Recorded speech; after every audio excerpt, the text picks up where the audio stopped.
1912వ సంవత్సరం ఏప్రిల్ నెల 10వ తేదీ అట్లాంటిక్ మహాసముద్రములో 2240 మందిని ఎక్కించుకొని ప్రపంచంలోకెల్లా అతి పెద్ద ప్రయాణ నౌక అయిన టైటానిక్ ఇంగ్లాండ్ నుండి న్యూయార్క్ చేరుకోవడానికి తన తొలి ప్రయాణాన్ని ప్రారంభించింది. టైటానిక్ అతి పెద్ద ఓడ, షిప్. దాన్ని రూపించిన వారు చెప్పారు, ఎటువంటి పరిస్థితిలోనూ ఈ టైటానిక్ షిప్ మునగనే మునగదన్నారు. ఆ కాలంలో అప్పుడున్న టెక్నాలజీని ఉపయోగించి అతి బ్రహ్మాండంగా ఆ ఓడను నిర్మించారు. ఆ ఓడలో పయనించడమే గొప్ప భాగ్యం అనుకున్నారు సంపన్నులంతా కూడా. విలాసవంతమైన అన్ని సౌకర్యాలు అందులో ఉండింది. కానీ దురదృష్టకరం, ఏప్రిల్ 14వ తేదీ 1912 ఏప్రిల్ 14వ తేదీ రాత్రి ఆ పెద్ద నౌక ఒక మంచు కొండను ఢీకొని సముద్రంలో మునిగిపోయింది. దాని తొలి ప్రయాణమే చివరి ప్రయాణం అయిపోయింది. ఆ భయంకరమైన విపత్తులో, ప్రమాదములో 1517 మంది చనిపోయినారు. నీటిలో మునిగి చనిపోయినారు. అతిపెద్ద నౌక, గొప్పలు చెప్పుకున్న ఆ నౌక తన యొక్క తొలి ప్రయాణములోనే ఆఖరి ప్రయాణంగా సముద్రంలో మునిగిపోయింది. ప్రపంచ ప్రఖ్యాతి చెందడానికి, ప్రపంచ హిస్టరీ సృష్టించడానికి అది తన ప్రయాణాన్ని మొదలుపెట్టింది. కానీ అది అత్యంత భయంకరమైన, విషాదకరమైన ప్రమాదాల్లో ఒకటిగా చరిత్రలో నిలిచిపోయింది. టైటానిక్ తొలి ప్రయాణమే ఆఖరి ప్రయాణం అయిపోయింది. కానీ మనం ఇప్పుడు ఒక చిన్న దోణి గురించి ధ్యానించబోతున్నాం. అది కూడా తన ప్రయాణాన్ని మొదలుపెట్టింది. దానికి కూడా ఒక పెద్ద ప్రమాదం వచ్చింది. అపాయకరమైన విపత్తు, సమస్య దానికి ఎదుర్కొనింది. కానీ ఆ సమస్యను దాటుకుని ఆ చిన్న దోణి దరికి వెళ్ళి చేరింది.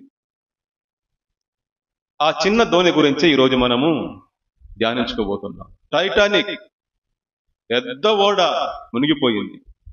ఇప్పుడు మనం చూడబోయే చిన్న దోణి సముద్రంలో తనకు ఎదురైన అతిపెద్ద సమస్యను గెలుచుకొని, దాటుకొని అది తీరం వెళ్ళి చేరింది. ఆ దోణి గురించి మార్కు 4వ అధ్యాయము 35 నుండి 41 వరకు గల వాక్య భాగములో ఆ దోణి గురించి వ్రాయబడి ఉంది. అది ఎలా అంత పెద్ద సమస్యను దాటుకొని పోయి తీరం చేరగలిగింది, దానికి అంతటి శక్తి ఎలా వచ్చిందనే దాని గురించి మనము ధ్యానించుకుంటాం. గమనించండి, చిన్న దోణి. చెప్పండి, చిన్న దోణి. పెద్ద తుఫాను రేగి, చిన్న దోణి పెద్ద తుఫాను. చెప్పండి, చిన్న దోణి పెద్ద తుఫాను. 2012వ సంవత్సరంలో మా కుమార్తెకు ఆరోగ్యం బాగోలేక మేము చెన్నైలోని ఒక ప్రముఖ ప్రైవేట్ ఆసుపత్రిలో చేర్పించాము. అక్కడ పిల్లల వార్డులో పిల్లలు ఆడుకునే దానికంటూ ఒక చిన్న గది ఉంది.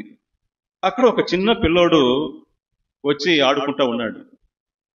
నేను ఆ పిల్లోడితో మాట్లాడాను. రే బాబు, నీ పేరేమిట్రా, ఏంటి సమస్య అని అడిగితే, నాకు హార్ట్లో హోల్స్ ఉందంట, హార్ట్లో రంధ్రాలు ఉందట, ఆపరేషన్ చేయాలని చెప్పారు డాక్టర్లు, మా నాయన డబ్బులు తాను పోయి ఉన్నాడు అని చెప్పాడు. ఆ మాట వినే కాలికి నా హృదయం విరిగిపోయింది.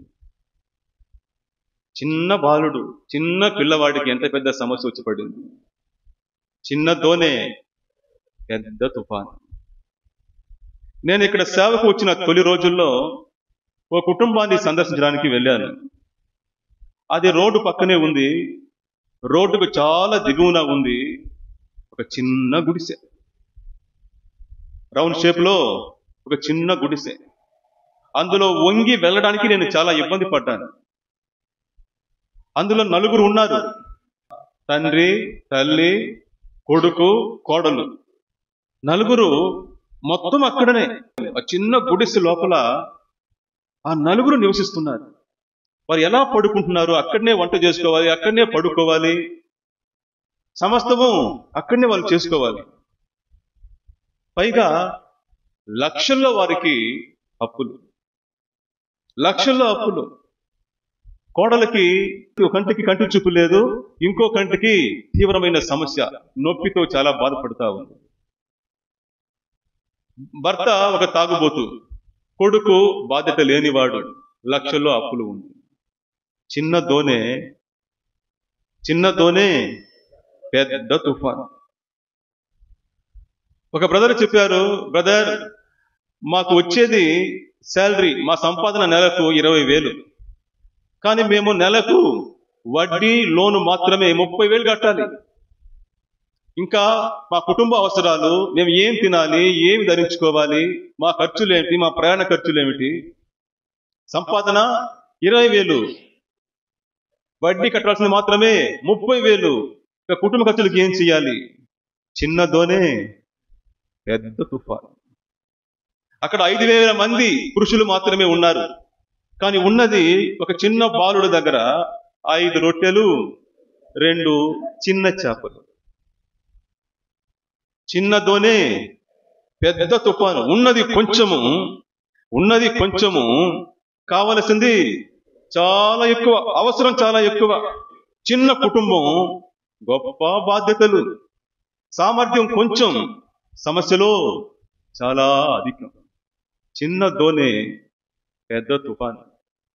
ప్రియ సోదరుడా, సహోదరి, ఒకవేళ నువ్వు కూడా ఇలాంటి పరిస్థితిలో ఉన్నావేమో, దేవుడు నీతోనే మాట్లాడుతున్నాడు. హల్లెలూయా. ఒకవేళ నీ పరిస్థితి, నీ కుటుంబ పరిస్థితి, నీ ఆర్థిక పరిస్థితి, నీ ఆరోగ్య పరిస్థితి నీకున్న సామర్థ్యం కంటే అధికముగా, ఎక్కువగా ఉందేమో, నీది చిన్న దోనే, కానీ నీ యొక్క అవసరము, నీ యొక్క బాధ్యత, నీ యొక్క సమస్యలు పెద్ద తుఫానుగా కొడుతుందేమో నీ మీద. గుర్తుపెట్టుకోండి, మీతోనే దేవుడు మాట్లాడుతూ ఉన్నాడు. అది చిన్న దోనే, వచ్చింది పెద్ద తుఫానే. అయితే భయపడకండి. ఇక్కడ బాగా చూడండి. ఆ చిన్న దోణిలో వెనుక భాగాన చివర్లో ఒక అతను పడుకొని ఉన్నాడు. హల్లెలూయా. ఆ చిన్న దోణిలో ఒక అతను ఉన్నాడు. ఎవరాయన? యేసుక్రీస్తు. హల్లెలూయా. ఆ చిన్న దోణిలో గొప్ప దేవుడు యేసుక్రీస్తు ఉన్నాడు. చిన్న దోణిలో గొప్ప దేవుడు యేసు ఉండగా భయము ఎందుకు? చెప్పండి. చిన్న దోణిలో గొప్ప దేవుడు యేసు ఉండగా భయము ఎందుకు? సాగిపోదము నవ్వుతూ పాడుతూ, చల్లగాలిలో సేదదీరుతూ, ఇమ్మానుయేలు మన తోడు, ప్రతి పరిస్థితికి తనే రాజు. చెప్పండి కొట్టండి. అటకాదు పాటకి, ఇమ్మానుయేలు మన తోడు, ప్రతి పరిస్థితికి తనే రాజు. చిన్న దోణిలో గొప్ప దేవుడు యేసు ఉండగా భయము ఎందుకు? సాగిపోదము నవ్వుతూ పాడుతూ, చల్లగాలిలో సేదదీరుతూ, ఇమ్మానుయేలు మన తోడు. ఆమేన్. ప్రతి పరిస్థితికి తనే రాజు, ఇమ్మానుయేలు మన తోడు, ప్రతి పరిస్థితికి తనే రాజు.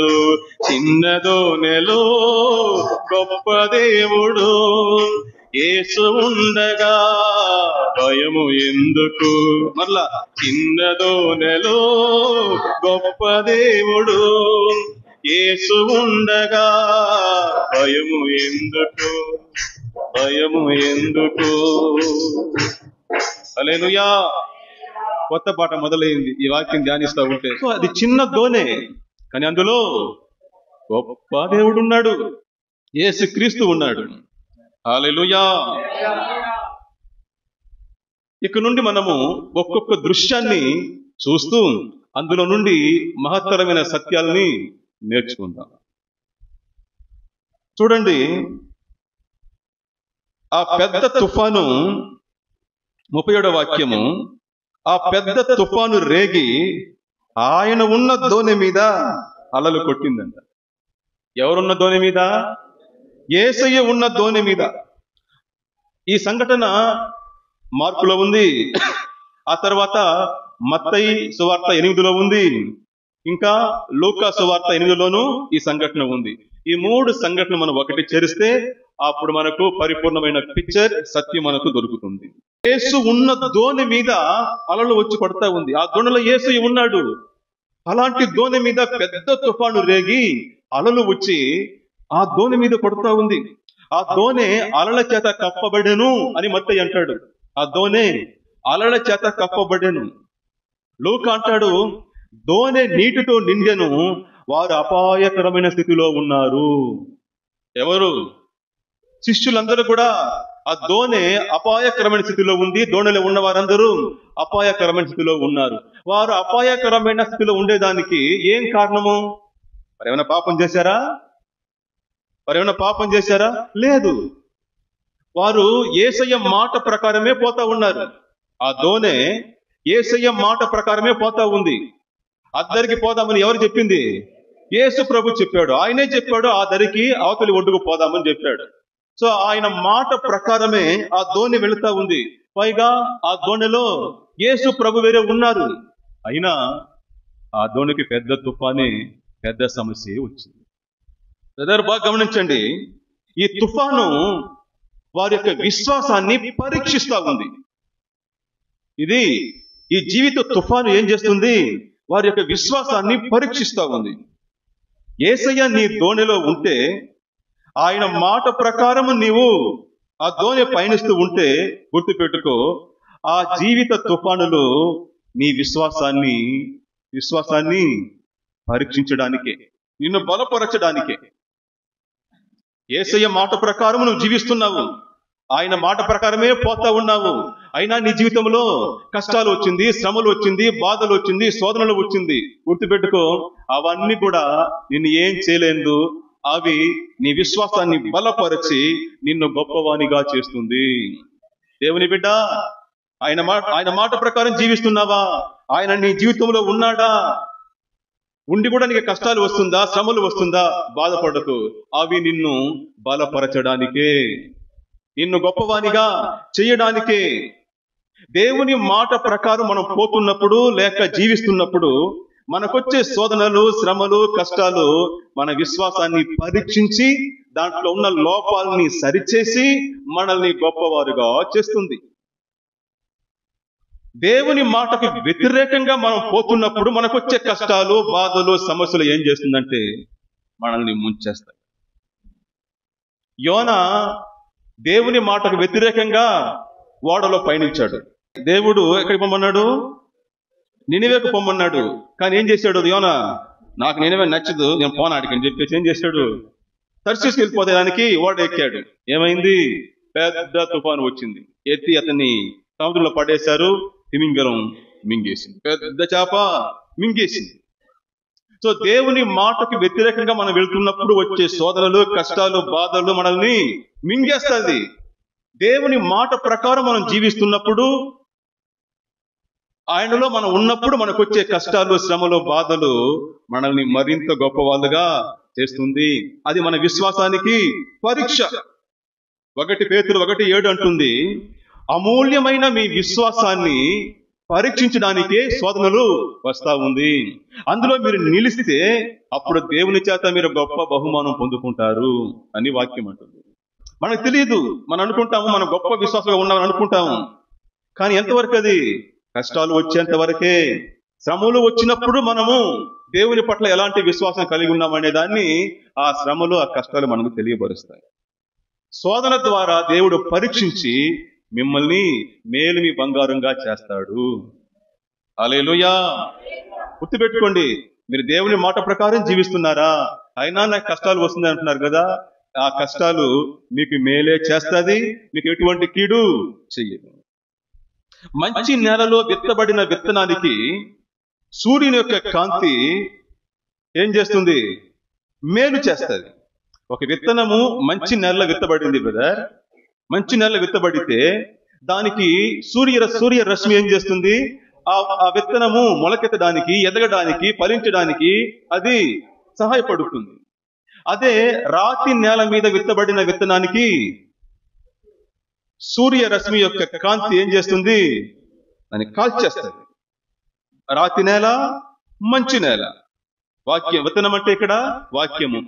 మంచి నేల అంటే వాక్యమును విని దాన్ని గ్రహించి దాని ప్రకారము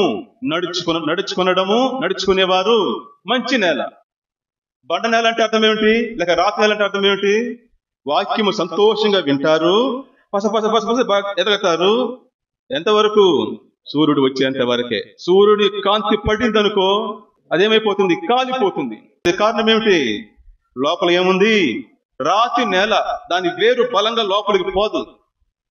అక్కడ యేసు ప్రభు చెప్పారు, రాతి నేల అంటే వాక్యమును సంతోషంగా వింటారు, కానీ వాక్యము నిమిత్తమై హింస అయినను బాధ అయిన వచ్చినప్పుడు ఫలించకపోతారు. వాక్యము నిమిత్తమై వచ్చిన సమస్యలు, కష్టాలు, బాధలు. వాక్య నిమిత్తం అంటే అర్థం ఏమిటి? అంటే ఇది మామూలు కష్టాలు, బాధలు కాదు. జీవితంలో వచ్చే అప్పులు, బాధలు, అనారోగ్యం కాదు. వాక్యము నిమిత్తమై అంటే నేను ఈ వాక్య ప్రకారం నడుచుకుంటే నాకు ఈ నష్టం వస్తుంది. ఈ లోకపరంగా నేను ఆస్తిని పోగొట్టుకోవాల్సి వస్తుంది, ఉద్యోగం పోగొట్టుకోవాల్సి వస్తుంది, మనుషులను పోగొట్టుకోవాల్సి వస్తుంది, బంధువులను పోగొట్టుకోవాల్సి వస్తుంది. నేను ఈ వాక్య ప్రకారం నడుచుకుంటే, నేను యేసయ్యను నమ్ముకుంటే నాకు అలాంటి సమస్యలు వస్తుంది. ఆ రోజుల్లో చాలా మంది ఇంటిని కోల్పోయారు, ఉద్యోగం కోల్పోయారు, కొంతమంది అయితే బంధువులను కోల్పోయారు, ప్రాణాన్ని కూడా కోల్పోయినారు చాలా మంది. కారణం దానికి యేసయ్యను నమ్ముకోవడం వలన, ఈ వాక్యానికి విధేయులు అవ్వడం వలన. సో వాక్యము నిమిత్తమై హింసైన బాధ అయిన వచ్చినప్పుడు వారు ఫలించకపోతారు, వారి విశ్వాసము పడిపోతుంది. అదే మంచి నెలలో కానీ వాక్యం విత్తితే ఆ వాక్యము వారు ఏం చేస్తారు? వాక్యాన్ని గ్రహించి దాన్ని అర్థం చేసుకొని దానికి తమ జీవితాన్ని, మనసును అప్పగించుకొని ఫలమిస్తారు. శ్రమలు అందరికీ వస్తాయి. దేవుని బిడ్డలకు వస్తుంది, దేవుని మాట ప్రకారం జీవించే వారికి వస్తుంది, దేవుని మాట ప్రకారము జీవించిన వారికి కష్టాలు వస్తుంది. కానీ ఎక్కడ తేడా అంటే, దేవుని మాట ప్రకారం జీవించే దేవుని బిడ్డలకు కష్టాలు వారిని మరింత బలవంతులుగా చేస్తుంది, వారిని గొప్పవాళ్ళుగా చేస్తుంది.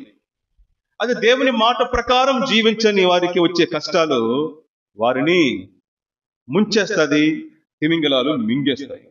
ఇప్పుడు మనం గమనించవలసింది, నాకు వచ్చిన తుఫాను, నాకు వచ్చిన సమస్య దేవుని మాట ప్రకారం వెళ్ళినందువలన వచ్చిందా, లేక దేవుని మాట ప్రకారము వెళ్ళనందువలన వచ్చిందా? సో ఆ సమస్యని గెలవాలంటే ఫస్ట్ నీ హృదయాన్ని, మన హృదయాన్ని పరీక్షించుకోవాలి.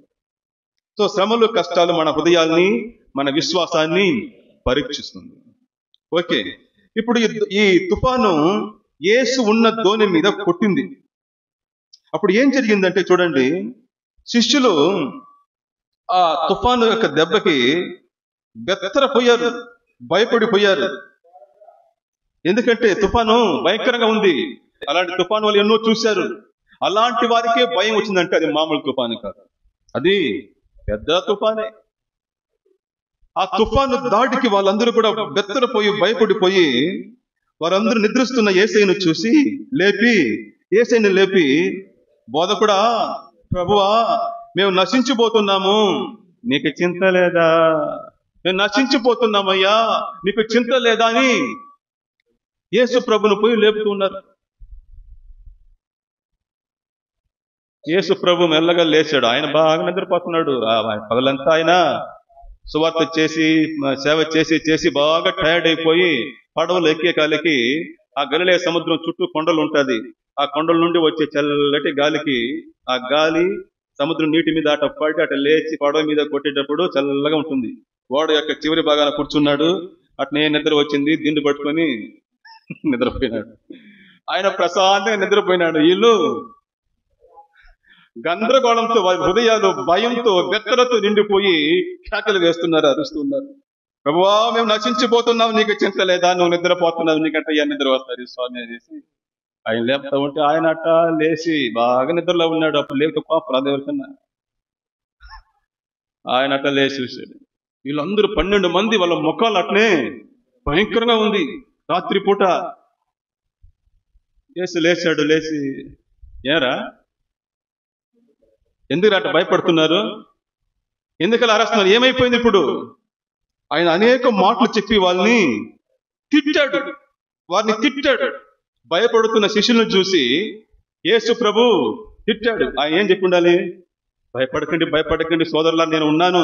తుఫాను వచ్చేసిందా? అయ్యో నేను చూడలేదే, నేను మర్చిపోయినానే, నిద్రపోయినానే అని చెప్పి ఆయన బాధపడి వారిని బలపరచాలి కదా. కానీ యేసు ప్రభు లేచి ఏం చేశాడంటే, రేయ్ ఎందుకురా భయపడుతున్నారు, దేనికి భయపడుతున్నారు? వాళ్ళు ఏమడుగుతున్నారు? చింత లేదా ప్రభు? చింత లేదా? నీవే నాకు చింత లేదరా? అసలు ఏం మాట్లాడుతున్నారు? ఎవర్రా మీరు? ఏందిరా మీ చేష్టలో? ఏంది ఈ మాటలు? ఎందుకు భయపడుతున్నారు? మీకు ఇంకా నమ్మకం కుదరట్లేదా? మీకు ఇంకా నమ్మకము రాలేదా నా మీద? మీ విశ్వాసం ఎక్కడా? లోకాలు అంటుంది, మీ విశ్వాసము ఎక్కడా? అల్ప విశ్వాసులారా. తిట్టాడు వాళ్ళని యేసు ప్రభు ఓదార్చలేదు, ఆదరణగా మాట తిట్టాడు. అల్ప విశ్వాసులారా, ఎక్కడా పోయింది మీ విశ్వాసము?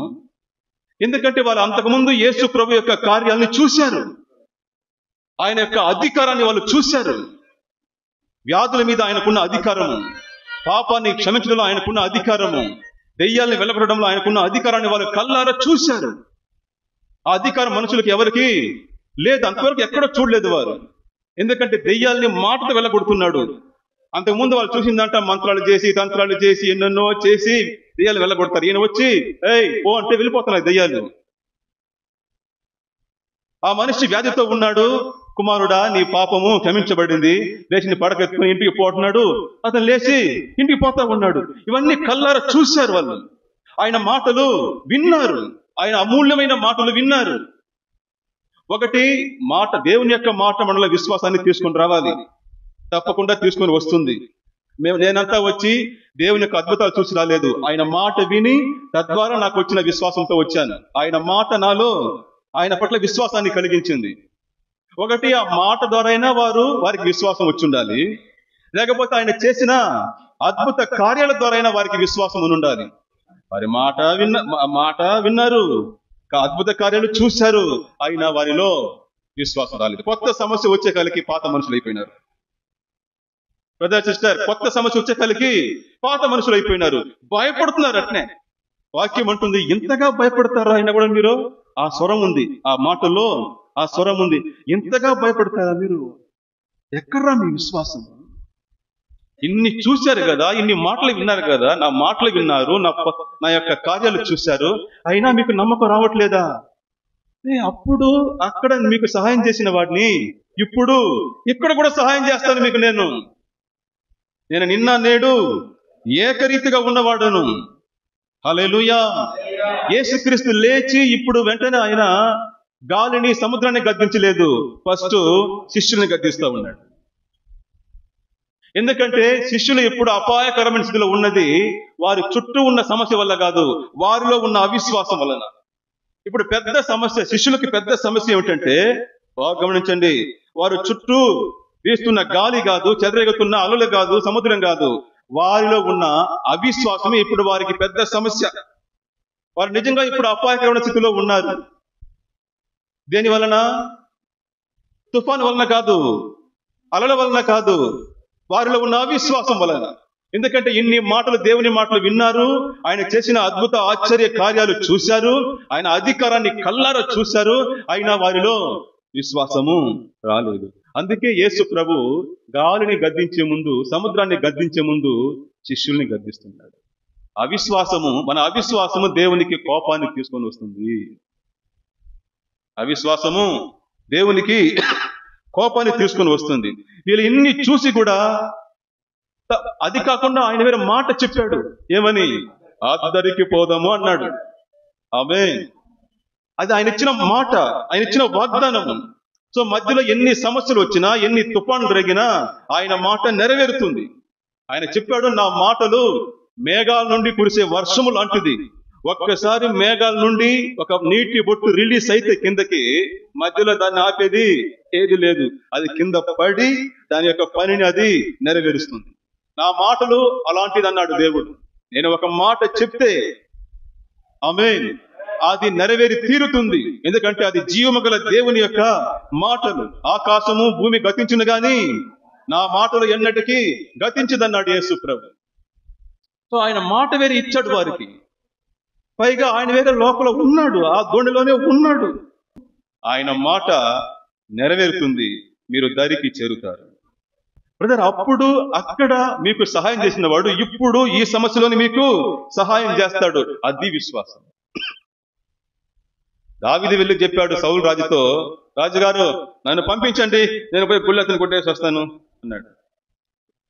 అంటే నీకెలా రాది సాధ్యము? నువ్వు ఒక గొర్రెలు మేపేవాడివి, వాడు ఒక యుద్ధ సూర్యుడు గొల్యాతు, నువ్వెలా గెలవగలవనంటే, రాజుగారు నేను నా కథ చెప్తాను విను. ఒకసారి నేను గొర్రెలు మేపుతా ఉన్నప్పుడు ఒకసారి ఎలుగుబంటి వచ్చింది, ఇంకోసారి సింహం వచ్చింది, పులి ఆడ వచ్చిందా, ఇంకోసారి సింహం వచ్చింది. నేను చూసి భయపడి వెళ్ళిపోయాను అనుకుంటున్నారా? లేదు, దాని మీద దాడి చేసి దాని నోటి నుండి నా గొర్రె పిల్లను కాపాడుకుని వచ్చాను. ఈడు గొల్యాతు ఆ సింహం లాంటి వాడే, ఆ ఎలుగుబంటి లాంటి వాడిని పంపించండి.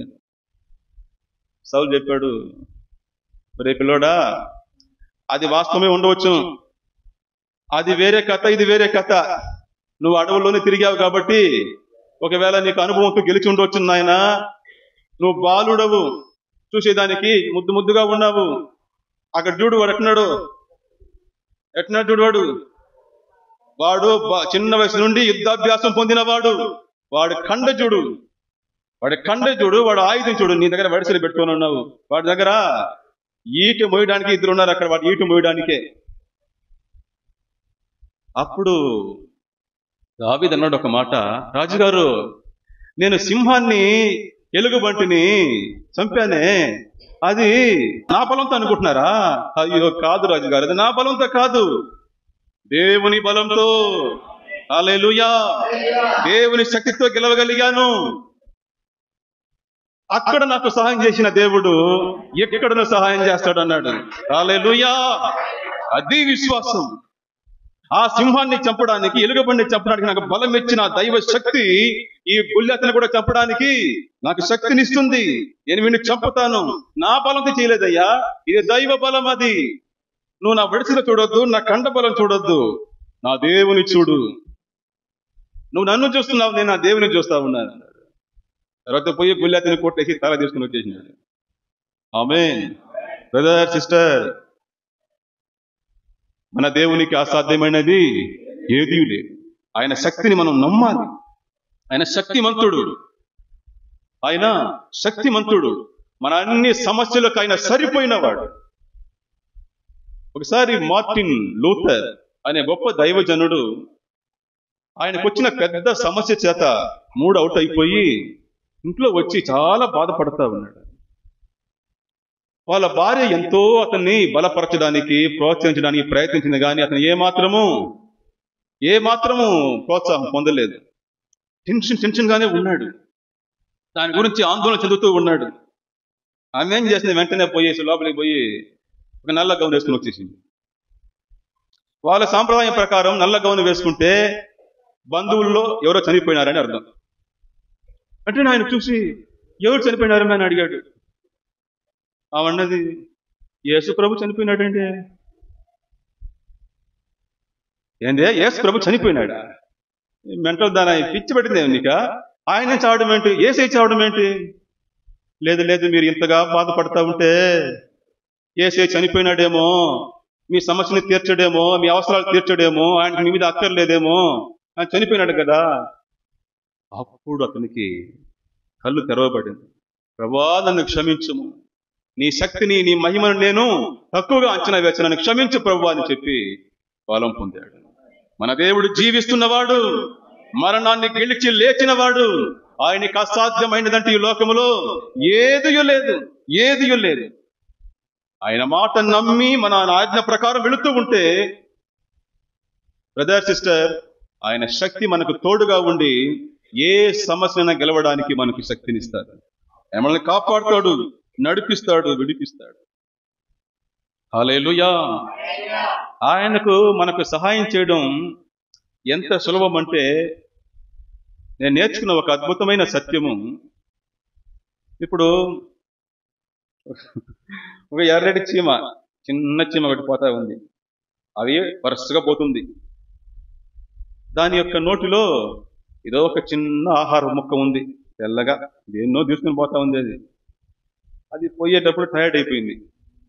నన్ను చూసి, జాకబ్ బ్రదర్ కొంచెం టయర్డ్గా ఉన్నాను, దీన్ని మొయ్యలేకపోతున్నాను, నాకు కొంచెం సహాయం చేస్తారా అని అడిగింది అనుకోండి. దానికి సహాయం చేయడం నాకు ఎంత సులభం. ఆమె అంత కొద్ది చీమ, ఆ చీమ యొక్క నోటిలో ఒక చిన్న ముక్క, ఆ చిన్న ముక్కను మోయడము, తీసుకుని వెళ్ళడము నాకు ఎంత ఈజీయో, సులభమో, దానికంటే కూడా మన జీవితంలో ఏ సమస్యలు వచ్చినా, ఏ అవసరాలు వచ్చినా దాన్ని తీర్చడము దేవునికి అంతే సులభము. హల్లెలూయా. దేనికి భయపడవలసిన అవసరం లేదు. సో యేసుక్రీస్తు ఫస్ట్ వారిని గద్దించి వారిని బలపరుస్తున్నాడు. ఎక్కడ్రా మీ విశ్వాసము, అల్ప విశ్వాసులారా అని వారిని తిట్టేసి వారికి చెప్తా ఉన్నాడు. ఇది గాలి ఒక పక్క పట్టనే ఉంది, అటు తిరిగి ఆగు, మాట్లాడుతూ ఉంటే ఊరికే అన్నాడు. అంతే, నిశ్శబ్దమై ఊరకుండము, బీ సైలెంట్ అన్నాడు. వాక్యం అంటుంది, గాలి అణిగి సముద్రము మిక్కిలి నిమ్మలమాయెను. హల్లెలూయా. సెకండ్కి అంత తుఫాను పుడితే అది ఆగడానికి కొన్ని నిమిషాలు, కొన్ని గంటలు పడుతుంది. కానీ ప్రభు ఒక మాట చెప్పగానే నన్ను తిరిగి గద్దించాడు, కోపంతో గద్దించాడు. ఆగు, మాట్లాడుతూ ఉంటే ఊరికి డిస్టర్బ్ చేస్తున్నావు అన్నాడు. ఆ మాటకు సైలెంట్ అయిపోయింది. సముద్రం నిమ్మలమైంది కానీ మనోల గుండెల్లో మాత్రం ఇంకా రైలు పరిగెడుతూనే ఉంది. వారికి ఇంకా భయం ఎక్కువైపోయింది. బ్రదర్, మన చుట్టూ ఉన్న సమస్యను తీర్చడానికి దేవునికి పెద్ద విషయం కాదు బ్రదర్. మనలో ఉన్న అవిశ్వాసం డీల్ చేయడమే దేవునికి పెద్ద సమస్య. వారు ఇంకా భయపడిపోయి వాళ్ళందరూ, ఎవర్రయినా మనమేదో నాజరేతులు ఉండి వచ్చిన ఒక మామూలు బోధకుడు అనుకున్నాము. ఏందిరా ఈయన ఒక మాట చెప్పాడు, సముద్రం అట్నే అణిగిపోయింది కదరా. ఏందిరా ఆశ్చర్యం, ఎవర్రా ఈయన, మనం ఎవరితో ఉన్నారా? ఎవరైనా ఈయన ఎవరు? The master of every situation, Jesus. MES చెప్పండి, జీసస్. MES చెప్పమన్నాను మిమ్మల్ని. జీసస్ MES అంటే మాస్టర్ ఆఫ్ ఎవరీ సిచ్యుయేషన్. ఏ పరిస్థితికైనా లేక ప్రతి పరిస్థితికి ఆయనే ప్రభు. హల్లెలూయా. ప్రతి పరిస్థితికి ఆయన ప్రభు అంటే ఏమిటి? ఏ పరిస్థితి అయినా ఆయన కంట్రోల్లోనే ఉంటుంది. ఆయన control of the every situation. ప్రతి పరిస్థితిని కంట్రోల్ చేయగలిగిన సమర్థుడు, శక్తిమంతుడు, సర్వలోకనాథుడు ఆయన. అన్నాడు, ఇదిగో నేను యెహోవాను, సర్వ శరీరులకు దేవుడను, నాకు అసాధ్యమైనది ఏదైనా ఉన్నదా? నేను మరలా అడుగుతున్నాను, ఆ మాట మీద మీకు నమ్మకం ఉన్నదా?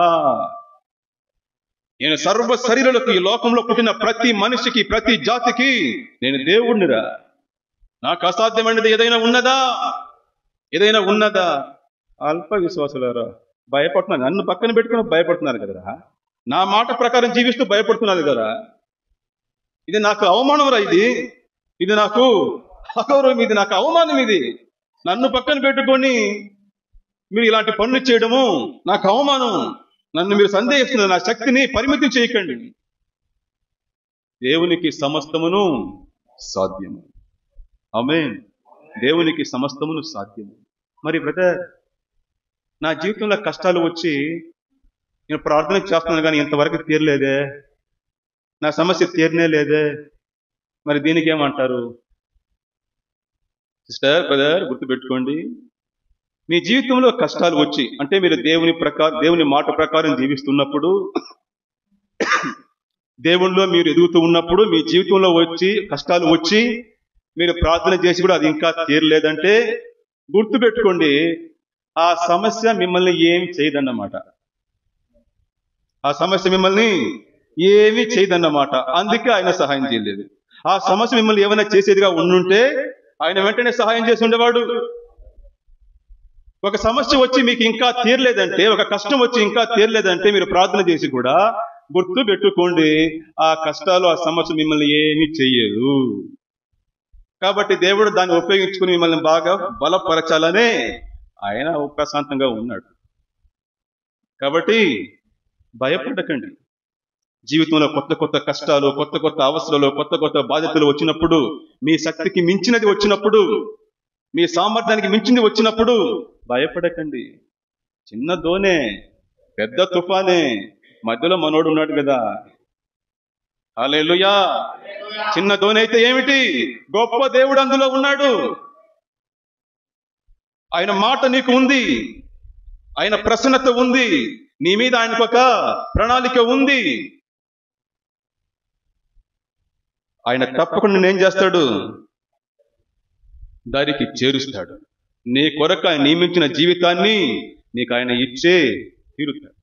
వాక్యం చెప్తుంది చూడండి, యెషయా గ్రంథము 43:2, నువ్వు సముద్రంలో పడి వెళ్ళినా, నీళ్ళలో పడి వెళ్ళినా అవి నిన్ను ముంచవు, నువ్వు అగ్నిలో పడి వెళ్ళినా అవి నిన్ను కాల్చవు, ఎందుకంటే నేను నీకు తోడై ఉన్నాను.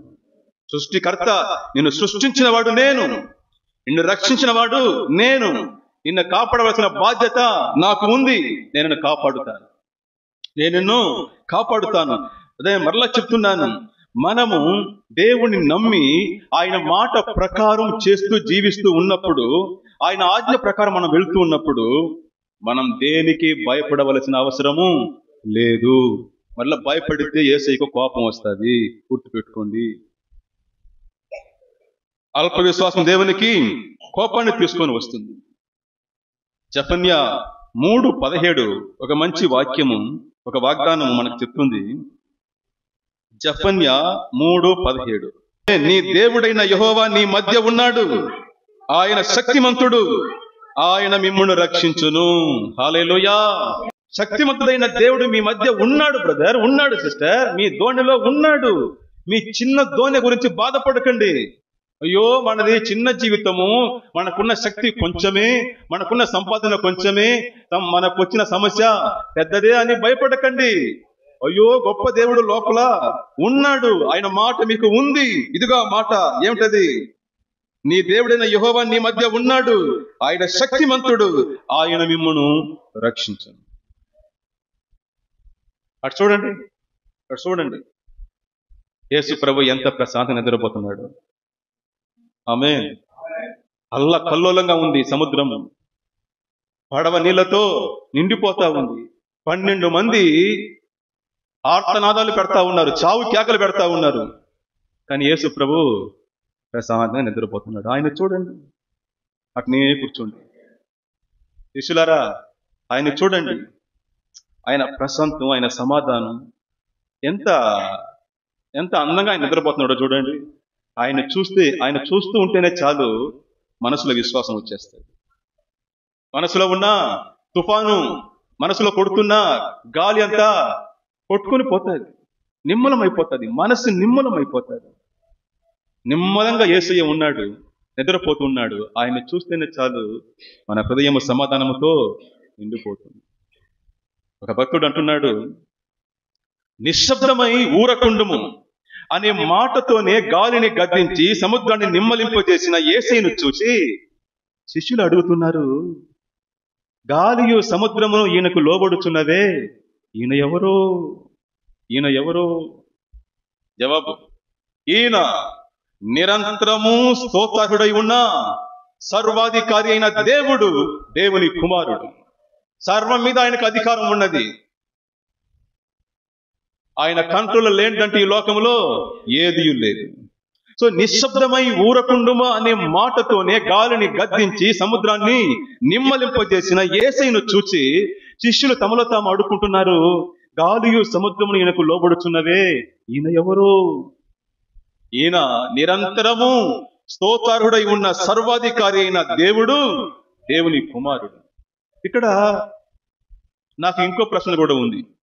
సముద్రం మీద ఇంత తీవ్రమైన తుఫాను వీస్తుంటే, అలలు చెలరేగి పడవ నీళ్లతో నిండిపోతూ ఉంటే, శిష్యులంతా జలసమాధైపోతామేమో అని భయముతో ఆందోళన చెందుతూ చావు కేకలు పెడతా ఉంటే, అదిగో అక్కడ పడవ వెనుక వైపు ఒక దిండి పెట్టుకుని ప్రశాంతంగా నిద్రపోతున్నాడే, ఈయన ఎవరో?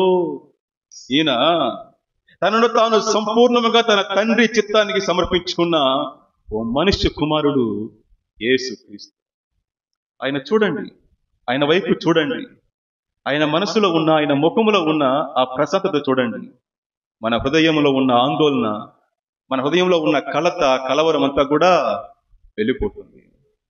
బ్రదర్, ఆ తర్వాత వాక్యం అంటుంది, ఆ దోణి అద్దరికి చేరింది.